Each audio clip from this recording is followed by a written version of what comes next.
Yo, before we jump into this sneaker time machine, make sure you hit that like button like you just hit the game winner.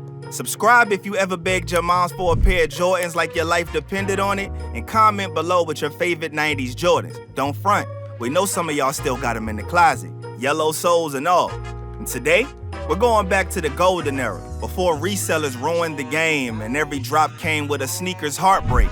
We're talking about the top Jordans from the early 90s, the real deal sneakers that helped build the empire. No retros, no collabs, just that OG heat from when MJ was flying and the culture was rising with him. So lace up, let's get into it. Let's start with the one that lit the fuse, the Air Jordan 5 Fire Reds. Released in 1990, this was one of the original colorways of the fifth signature Jordan, and it didn't just arrive, it kicked down the door like a SWAT team in a Nike box. Money's gotta be the shoes. Shoes. You sure it's not the shoes? I'm sure, Mom. Tinker Hatfield was still in the designer's chair at this point, and he wasn't just designing shoes, he was defining an era. The Air Jordan 5 took inspiration from the World War II fighter planes, most notably the P-51 Mustang, and you can see it in its jagged shark tooth detailing on the midsole. The reflective tongue, the clear icy outsole, and the high-cut ankle collar gave the shoe a futuristic, almost battle-ready look. This was the first Jordan with a visible molded foam ankle pod and the lace lock, which is minor now, but revolutionary at the time. Now let's talk history.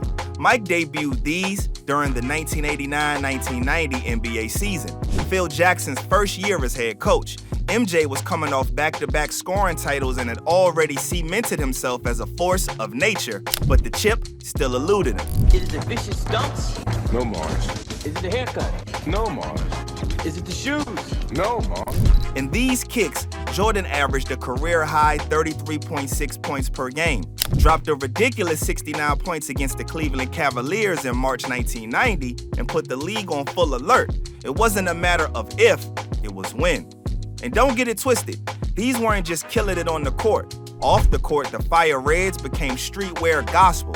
Clean white leather, black midsole, that blazing red tongue Jumpman. It was the kind of sneaker you wore with your best fit to the skating rink with no plans of skating whatsoever.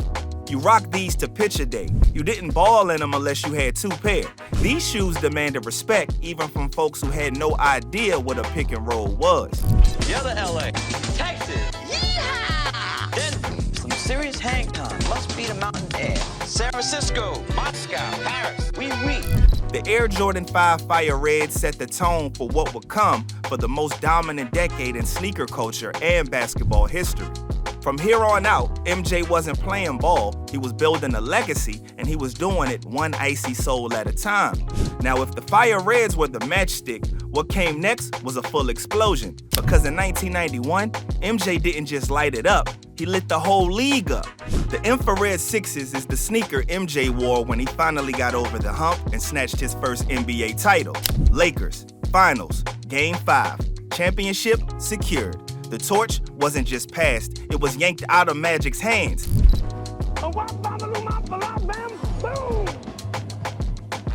Look, Mom, I can fly. This shoe had that high-tech sports car energy. Inspired by MJ's Porsche 911, the design was sharp, smooth, and straight-up dangerous. The black upper and those bright infrared accents looked like something a high-level video game boss would wear. The infrared wasn't red, it wasn't pink, it was its own vibe. Nike didn't just throw on the color, they gave it a name, gave it swagger, and it became a legacy all its own. Yo, Mars Blackman here in NBA Finals. See what makes Michael Jordan the best. The icy translucent sole on the bottom made it feel like MJ was floating, even when he was just walking through the tunnel. The sixes were also the first pair to feature the now famous two holes in the tongue and midsole to help you pull them on easier. Again, performance first, but the look was so dope, it became a permanent part of the design language. Now, let's switch up the vibe a little bit. Let's take it to the Grape 5s. That colorway was a major swerve. Clean white leather upper, icy clear sole, emerald green Jumpman, and that loud grape purple midsole. I mean, come on, man. It looked like a fresh mix of West Coast summer and a classic arcade game type of energy. Is it an extra long shorts? No, Mars. It's the shoes then, right? Nah. And even though MJ didn't wear them in a game, They became legendary thanks to one person, Will Smith. When the Fresh Prince rocked them on TV, tongue out, laces undone, whole vibe turned to 11 and it was over. The Great Fives crossed over from the hardwood to hip-hop, sitcoms, and every kid's wish list. They were still technical beasts, lace locks, reflective tongue, visible air unit, and that same fighter plane midsole. But this colorway told a different story. The Great Fives were for people who wanted to stand out without saying a word. They weren't just shoes, they were attitude personified. By 1991, MJ was no longer becoming the best, he was the best. And the Air Jordan 6 Carmines matched that energy, from heel to toe. This was the most daring Jordans of the early lineup and one of the first to truly shake up how basketball sneakers look. Gotta be the shoes, gotta be! Dropping alongside the infrareds that same year, the Carmine colorway was loud, clean, and fearless. The bold red Durabuck overlays were the major shift away from the all-black or all-white leather looks we were used to. The white leather panels cut sharply across the upper, giving it a color blocking style that was unlike anything in the Jordan series up to that point. Throw in the icy translucent outsole, the black midsole, and that infrared Jumpman tongue pull, and what you got was a shoe that popped harder than a cross-colors windbreaker under the strobe light. And from a tech standpoint, these had it all. The inner booty, I said booty, gave a snug, foot-hugging fit. The visible air unit in the heel gave MJ that bounce and comfort through 4 quarters of war. And that molded spoiler on the heel wasn't just design, it was function. It protected Jordan's Achilles and made getting the shoe on easier, something he specifically asked Tinker Hatfield to fix after the Fives. The Carmines represent a version of MJ that was on the brink of total domination. He wasn't looking over his shoulder anymore. The shoe. It had to be the shoes. He was looking straight ahead, ready to take what was his. And the sneakers he wore along the way, Carmine red, icy soled, and unforgettable. Now that MJ had finally tasted championship gold, there was only one place left to take his greatness, to the world stage. And in 1992, he wasn't just repping the Bulls, he was repping everybody. The Air Jordan 7 Olympics wasn't built for regular season grind. It wasn't made for NBA rivalries or late game heroics in Chicago. This pair was designed for something bigger, international domination.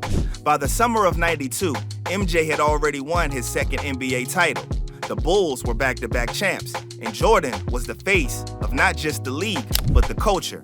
And now, he was leading the most iconic basketball squad ever assembled, the Dream Team. The Olympic 7 debuted on MJ's feet in Barcelona during the Summer Olympics. He traded in his usual 23 for 9. Olympic rules required a different number, and with that, he helped redefine what patriotism looked like in sneakers. Design-wise, the shoe was straight elegance, a crisp white leather base, navy blue midsole, red accents, and metallic silver overlays made it look like it was dipped in freedom and fine-tuned for greatness. On the heel, that big gold 9 let you know exactly who these belonged to, even if he didn't need an introduction. It also featured an updated take on Tinker Hatfield's geometric patterning on the tongue and collar, a carryover from the Hair 7s, but now with the red, white, and blue twist. Now, let's talk legacy. The Dream Team wasn't just good, they were embarrassing people. MJ, Magic, Bird, Barkley, they were up 40 before the other team even knew what happened. And Jordan, he led by example. No rah-rah speeches, no stat padding, just pure, efficient buckets while wearing one of the cleanest Olympic kicks ever made. Now, while the Olympic 7s were about global glory and national pride, there were another pair of 7s that came out that same year with a totally different energy. Less Dream Team, more Saturday morning cartoons, and it ended up becoming one of the most loved Jordans of the entire decade. By the time the Air Jordan 7 Hairs dropped, Michael Jordan had already become larger than life. But this shoe, this one helped push him all the way into pop culture myth. Because it wasn't just MJ wearing these, it was Bugs Bunny too. No, this means war. Air Jordan and Air Jordan. The Hair 7s made their debut as a part of a legendary Nike commercial campaign. It wasn't just a marketing gimmick. This was the beginning of what would eventually become Space Jam. Before LeBron ever touched a green screen, MJ and Bugs Bunny were already lacing up, teaming up, and dunking on villains in Looney Tunes land. And thus, Air Jordan was born. What'd you expect? Elmer Fudd? Nice shot. Visually, the shoe was clean, bold, and different. A soft light gray base paired with white leather overlays gave the upper a calm, neutral tone. But the real sauce was in the tongue and outsole, featuring the wild, colorful, geometric pattern inspired by African tribal art. Splashes of red, green, orange brought the shoe to life in a way that no other sneaker in the lineup had done yet. It was playful, it was chaotic, and it worked. When kids saw those commercials, they didn't just see a basketball player. They saw a superhero. The Hair 7s helped build that image in a way no box score ever could. This could be the beginning of a beautiful friendship. But once the commercials wrapped and the cartoons faded, MJ got back to doing what he did best, tearing up the league. And for the final chapter of his first three-peat, he laced up a pair that looked like they came from another planet entirely. When the Air Jordan 8 Aquas dropped in February of 1993, it didn't just stand out, it flat out did its own thing. By this point, MJ had won back-to-back titles, and the Bulls were charging forward towards a third. The sneakers he wore during this run weren't about subtlety, they were about making a statement. He first debuted them during the 1993 NBA All-Star Game in Salt Lake City. The Aqua 8s hit the hardwood while MJ was dropping 30 points in an exhibition that felt more like a coronation. Design-wise, the Aqua 8s was a complete departure from everything before. The upper was made of rich black nubuck, but it was the accents that made the head spin. Vibrant aqua blue and deep purple detailing on the midsole, the tongue, and lining. It was loud, unapologetic, and didn't match a single Bulls uniform. And that's exactly why it worked. The AJ8 also came packed with features. 2 cross straps locked down the foot like a seatbelt, giving it a more secure fit than previous models. The tongue featured a fuzzy Chanel Jumpman patch, basically a varsity letter for your foot. Our heroes have made the world safe for truth, justice, And likes royalty tips from Nike. But let's talk impact. MJ wore the Aqua 8s during the All-Star weekend only. The rest of his playoff run featured the more team-colored playoff and Bugs Bunny versions of the 8.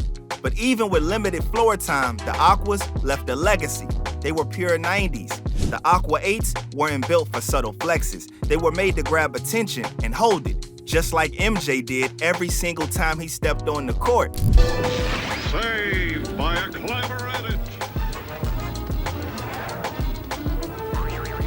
But after that third straight championship, MJ shocked the world. He walked away from basketball. Thanks, Jerry. I think everyone knows exactly what the circumstances are right now in terms of my decision not to play the game of basketball. All the while fans were left in disbelief, the Jordan line didn't stop. In fact, the next model was already on deck, and it told a global story even while MJ wasn't on the court.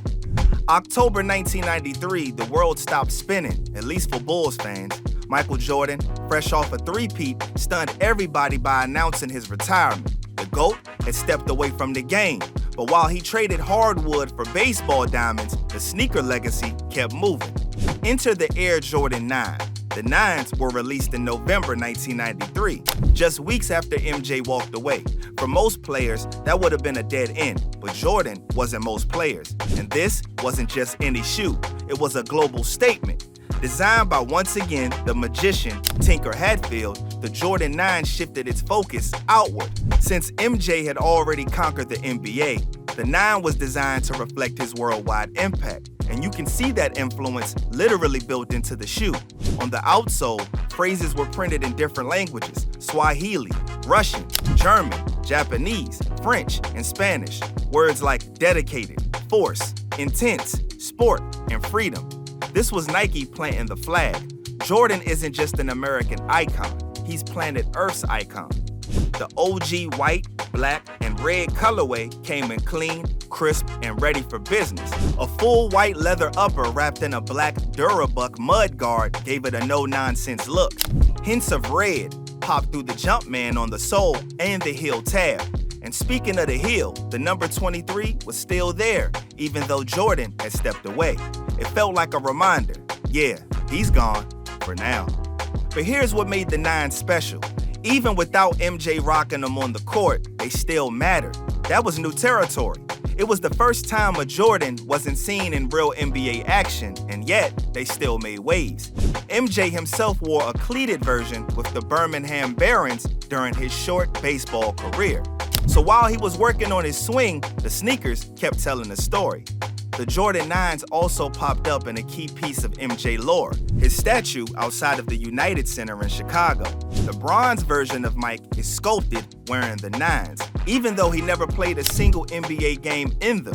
That right there, that's legacy. The Air Jordan 9 was proof that Michael's influence was bigger than basketball. Even in silence, he was still the loudest voice in the room. The Air Jordan 5 Metallics is the sneaker that perfectly captured the raw edge of MJ's early dominance. I mean, the 5s made the list a few times, so you already know how special it is. The metallic colorway took that energy and dressed it in full stealth mode, with an all-black nubuck upper that looked like it soaked up light, a 3M reflective tongue that flashed like a camera in the dark, a clear rubber outsole that gave off future tech vibes, and that fire red Jumpman logo right in the middle of it all. I mean, that was like a glowing target locked in. This money slamming in Detroit, in Philly, Boston. Must be bird's eye view. DC, LA, the Yak. MJ laced these up during the 1989-1990 NBA season, a year where he didn't win the title, but put the league on notice. And it's a wrap. Early 90s Air Jordans that didn't just define the decade, they built the blueprint. They told MJ's story through leather and laces, from the fire in his eyes in 90 to Olympic glory to the cartoon crossovers, the first three-peat, the baseball break, and the ultimate return. Every pair here had a chapter in that journey. If you made it to the end of this video, you already know you're part of the culture. So do what real ones do. Hit that like button, drop your favorite pair in the comments, and subscribe for more deep dive nostalgia with that real talk. Whether you had these, dreamed of them, or you still checking StockX hoping for a miracle, one thing's for sure. These aren't just sneakers, they're historical icons. So stay laced, stay legendary, stay fly, and keep ballin'. Peace.